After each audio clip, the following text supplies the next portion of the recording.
Extra lucky for us is that interspersed between interviews and behind-the-scenes footage, they play clips of the pilot, but these clips are very different from the final version that aired on TV, and I'll highlight some of the more interesting changes. The first difference we see is that Gonard doesn't use a card launcher to shoot cards. We also see clips of the Lilymoo gang throwing cards at Gonard, which they don't do in the final. And obviously the backgrounds are very different. That's actually the key difference between the Sizzle version and the final version. The backgrounds in the Sizzle tend to be more simplistic and have a stylized color palette with gradients. A part of me almost kinda wishes that they kept these stylized colors because they're kinda cool. Not that there's anything wrong with the naturalistic color scheme that they decided to go with in the final show. I do find that the old backgrounds don't feel as cluttered, but they do lack a lot of the detail that the finals do, and sometimes I think maybe they were a little too barren. I just think it's really interesting to compare and think about what might have been. And here we can see that it's not just the 3D rendered anime backgrounds that got more detail. At Mikey's audition, we can see that the wall now has a poster reminding us what he's auditioning for, and there are little details like this ladder. They've also changed the background outlines to be colored outlines rather than black, which I assume is to help the characters with black outlines pop out against the backgrounds more.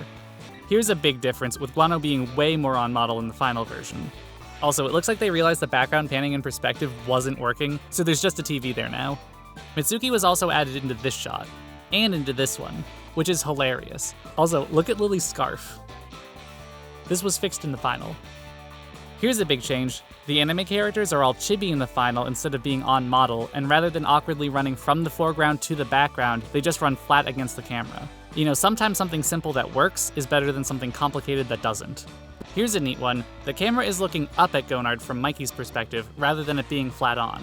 And here again is a more dynamic camera. We're looking down at Mikey. Then we cut here, and instead of having the characters in profile view, they're shown at a 3/4 angle, which is a much more appealing angle in animation. And Gonard is given more poses. He does some hand gestures when he's asking a question, and he doesn't have the photos at the ready. He has to actually reach into his pocket to take them out.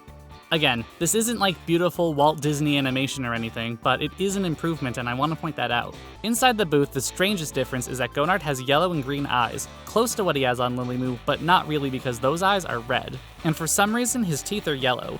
And in the next picture, he has his evil monster nails from the Lilymoo segments, which are trimmed in the final, although the thumb still has the sharp nail, and the shadow on the thumb is purple, which implies to me that Gonard was originally going to always be purple and beastly, but they changed it at some point during this episode's production. And there's more evidence of that coming up. Guano also had his expression changed, for the better in my opinion. Lily's eyes have no whites in either photo, and in the second photo, Mikey has a blue dot on his nose. These were all fixed in the final version, although strangely while the fixes do carry over to the theme song, this blue dot still remains. That's the kind of hard-hitting information you're here for, right? Blue dots?